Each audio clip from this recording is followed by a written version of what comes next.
Salut les amis, bienvenue sur l'atelier d'Adrien. Aujourd'hui, capsule sur l'aquarium qui est juste derrière moi. C'est l'aquarium des poissons rouges. Donc avant ça, vous l'avez peut-être remarqué dans cette vidéo, mais petite upgrade des matériaux, je me suis pris un petit stabilisateur, ce qui me permet de tenir la caméra et d'avoir quelque chose de plutôt stable, qui ne tremble pas trop. Vous voyez, si je bouge comme ça, bon là en plus j'ai mis la détection, mais normalement vous n'avez pas de tremblement. Là si je bouge, oh là, ça bouge tout seul, la caméra bouge tout seul, elle suit mon visage. Bref. Ça va me permettre de faire des plans vraiment cool, des petits time-lapse, tout ça. J'essaierai de faire plein de petits trucs lors des vidéos, donc ça peut être vraiment cool. Et en tout cas pour vous, ça évitera d'avoir des vidéos où ça tremble beaucoup quand je prends le téléphone à la main. Du coup, c'est parti, je vais vous parler de mon bac à poissons rouges juste derrière moi. La première chose qui ne va pas malheureusement dans ce bac, c'est Bubble, c'est mon poisson rouge perlé. Ça va de pire en pire son état. Alors il faut savoir qu'il a toujours eu un comportement un petit peu étrange, sûrement dû à sa forme qui est très ovoïde. Et donc du coup il a toujours eu un comportement où il dormait la tête en bas. Il dormait la tête en bas, mais sinon il nageait, il allait en surface récupérer la nourriture, pas de problème. Ça va faire maintenant plus de 2 semaines que son comportement s'est énormément aggravé. C'est-à-dire qu'il passe ses journées comme vous le voyez là. Bon, je le laisse pas comme ça, je le prends, je le mets dans les plantes, j'essaie de le caler, on va dire dans les plantes pour le caler droit. On le nourrit à la pince. Au début, on pensait vraiment à une vessie natatoire, mais la vessie natatoire, normalement, ça fait flotter, ça fait pas couler comme une pierre. Il peut juste pas rester droit. Donc, on a essayé plusieurs choses. Il a eu des bains de sel. Il a eu des jeûnes, il a eu de nourriture aux petits pois pochés pendant plusieurs jours. Malheureusement pour l'instant rien n'y fait. En plus derrière on a Izzy qui vient régulièrement se mettre à côté de lui pour rester comme ça auprès de lui. Alors qu'avant ils ne le faisaient pas, hein. Ils nageaient ensemble mais ils dormaient vraiment chacun de leur côté. Et là régulièrement Izzy qui a l'habitude de dormir donc derrière cette plante-là vient le voir et vient se mettre auprès de lui, tout simplement. Donc ça arrache un petit peu le cœur, de voir ce comportement. Ça fait un peu mal. Donc là, pour le coup, la solution, une des dernières solutions qu'on a, c'est de tenter un bac hôpital. Parce que du coup, je me dis, c'est pas lié à la nourriture. Sinon, ça aurait été réglé avec le jeûne et la nourriture de petits pois pochés pendant plusieurs jours. Donc, on se dit peut-être une bactérie. Donc, je vais utiliser du témérol de Francodex. Voilà, pour éliminer bactéries et pathogènes. Je vais essayer de le mettre dans un bac hôpital et essayer de le soigner, essayer de voir si on arrive tout simplement à récupérer un poisson en bonne santé qui arrive à nager et à se nourrir seul. Du coup, je ne vais pas le laisser comme ça plus longtemps. Je m'occupe tout de suite de lui et après, je vois le reste de l'actualité du bac. Voilà, je voulais juste vous le montrer dans cet état pour vous tenir un petit peu au courant. Voilà, c'est un petit peu, ils font partie un petit peu de la chaîne, hein, ces deux poissons rouges, c'est un petit peu les mascottes. Donc voilà, je m'occupe de le mettre en bac hôpital. Et après, on continue la capsule sur l'aquarium. Donc le voilà pour l'instant dans son petit bac. Ça va durer normalement 3 jours. Avec un peu de chance, ça devrait aller au bout de 3 jours justement de traitement. Donc j'ai pas précisé, mais du coup, je pense qu'il a des bactéries et ce qui lui fait une hydrophysie. Donc puisqu'il a, j'ai l'impression qu'il est un peu plus gonflé que d'habitude. C'est difficile à dire vu son état. Mais c'est vrai que quand on le regarde de façon un peu plus, on va dire, précise au niveau des écailles, on a l'impression que celles-ci sont un petit peu surélevées, légèrement. Donc il y a l'hydrophysie fait ça aussi, les écailles un peu surélevées.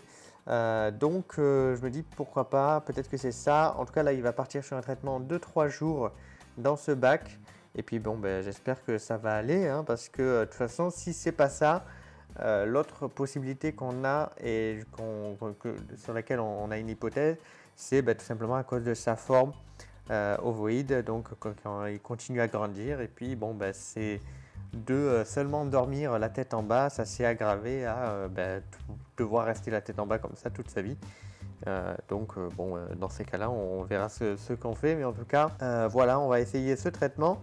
Et ben, je vous tiendrai au courant un petit peu des avancées, sûrement sur Insta. Du coup, parlons tout de même de toutes les nouveautés qu'il y a eu dans le bac des poissons rouges. Donc bon, pour l'instant, il n'y a plus de niveau. C'est normal puisque l'eau a fini dans le bac de quarantaine, mais je m'en occupe juste après le tournage de remettre le niveau.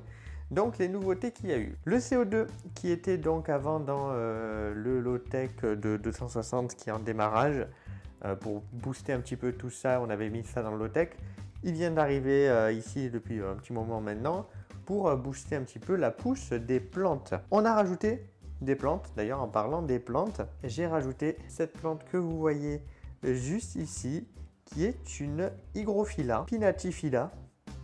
Donc petite Hygrophila pinnatifida qui a été rajoutée ici, juste là. Les brins que vous avez droit devant dans la caméra, c'est de la Storogine repens. Donc ça, et les plantes que vous voyez là, c'est de la Murdania Keisak. Donc c'est 3 nouvelles plantes qui ont été ajoutées. C'est des plantes que je ne connais pas, que j'ai jamais eu dans les bacs. Donc on va voir un petit peu ce que ça donne. Et j'ai aussi rajouté une autre cryptocorine dit Undulata broadleaf. Mais il me semble que c'est de la Wendy, tout bêtement, dans ce bac. Mais il n'y a pas que ça, il y a aussi de nouveaux, surtout de nouveaux, que vous voyez juste là, ils sont tout petits. Hein, quand on les compare à monsieur qui est là, qui est derrière, regardez-moi ça. Il traverse la Nubia tellement il est énorme à côté de ces deux petits là. Donc, en fait, ce qui s'est passé, c'est à l'origine, c'est ce petit qu'on a rajouté tout au fond. Alors, pourquoi on l'a rajouté? Tout simplement parce que on l'avait trouvé, on l'avait vu et on avait vraiment apprécié son style avec ses longs voiles blancs à l'arrière. Et donc, on avait un bac avec seulement 2 poissons rouges. On pouvait en avoir largement un troisième sans aucun souci. Du coup, on l'avait pris et on l'avait ajouté. Et en plus, on s'était dit, bon, ben, du coup, Easy qui nage plus tant que ça, puisque son compagnon de nage n'est plus là, donc il nage beaucoup moins qu'avant. Donc on s'était dit, si on y met un nouveau poisson, il va peut-être nager. Et ce qui s'est passé, c'est qu'on n'avait pas prévu ça. Et c'est que le tout petit, il avait très peur des gros. En fait, il restait caché constamment, on le voyait pratiquement jamais, il était toujours caché à l'intérieur de la fougère de Java. De temps en temps il sortait mais on le voyait à peine, il mangeait pas en fait puisqu'il avait peur. Donc du coup 2 jours après on est allé chercher ce petit, c'était Oranda Redcap et lui par contre pas du tout effrayé, très actif, il venait à la vitre sans aucun problème et ça a énormément changé le comportement du coup de notre petit poisson qui est ici, que maintenant on voit qui nage avec, donc il est tout content. Donc il nage pas encore avec le gros poisson, mais je pense que ça viendra avec le temps. Quand ils grandiront tout bêtement, je pense que ça viendra et qu'ils nageront avec les plus gros. Alors pour l'instant, vous direz peut-être 4 poissons rouges dans un 260, c'est peut-être un peu juste, surtout vu le nombre de plantes que j'ai en termes d'espace de nage. Alors oui et non. Concrètement, ils vont pas avoir de soucis de développement à l'intérieur de cet aquarium, puisqu'on n'est pas sur des poissons comètes qui vont faire 30 cm, hein, on est sur des voiles de Chine, donc c'est quand même un peu plus petit. Et en plus de ça, si tout va bien, d'ici 1 an et demi, 2 ans peut-être maximum, ils seront en bassin. Parce que moi j'ai prévu de déménager maximum d'ici cet été, et j'entreprendrai la création d'un bassin très vite. Donc du coup, d'ici 1 an et demi, voire 2 ans maximum, ils seront en bassin. Donc voilà, ils auront de l'espace, bien plus qu'ils en ont ici actuellement et qui est déjà très bien, hein, faut l'avouer, pour les poissons rouges, par rapport à la plupart de leurs congénères qu'ils ont quand ils sont récupérés en magasin. Alors j'aurais pu aussi voir de récupérer des poissons rouges sur le Bon Coin, des gens qui les donnaient ou via l'association française du poisson rouge, voire d'adopter des poissons rouges. Mais c'est toujours compliqué. La plupart des poissons qu'on voit sur le Bon Coin ont déjà grandi pas mal dans des tout petits bacs et du coup, il y a de fortes chances qu'ils soient déjà atteints de nanisme. Autant que si j'ai un bassin à leur offrir, je me dis pourquoi pas. Autant dans un aquarium, des poissons atteints de nanisme, c'est des poissons qui meurent assez vite. J'ai un petit garçon tout de même de 6 ans, donc c'est compliqué pour l'instant. Je pourrais dire oui, ça leur donnerait, on va dire, une fin de vie un peu plus appréciée et appréciable que ce qu'ils ont actuellement, mais c'est pour moi plus compliqué du coup.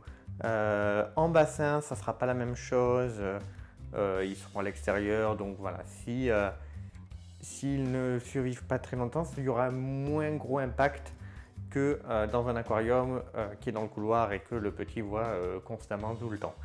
Tout simplement, voilà pourquoi je n'ai pas pris de poissons à l'adoption, tout simplement, et que j'ai acheté des nouveaux poissons pour mettre dans mon bac à poissons rouges. Donc du coup, au niveau de la filtration, est-ce que ça va tenir? Parce que je vous l'avais dit, j'avais eu déjà pas mal de soucis de nitrate avec ce bac et les poissons, malgré la pompe que j'ai qui est bien puissante, elle. Donc là, vous ne le voyez pas parce que j'ai baissé le niveau pour pas avoir du bruit, mais elle est quand même bien puissante. Donc du coup, est-ce que ça va gérer? Alors pour l'instant, je pense qu'il n'y a pas de souci, surtout que les deux petits poissons sont quand même vachement petits par rapport à ce que donc, le bac peut créer. En sachant que j'ai rajouté des nouvelles plantes, donc déjà ça va, je pense, compenser un petit peu. Mais j'ai un projet pour cet aquarium qui est donc dans mon couloir.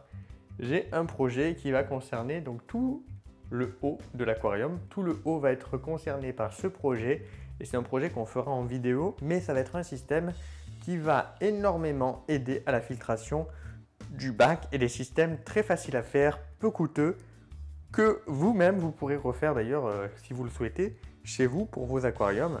Donc je suis impatient de me lancer dans ce projet que je vais vous faire découvrir. Donc voilà les amis, je pense avoir tout dit sur ce bac. Je vous tiendrai au courant de la santé de Bubble par Instagram et lors d'une prochaine capsule. Donc merci à vous d'avoir regardé, je vous dis à très vite et je vais vous laisser avec un sort de petit timelapse sur l'aquarium des poissons rouges en espérant que ces messieurs décident de nager un petit peu et de vous faire un petit peu un joli spectacle.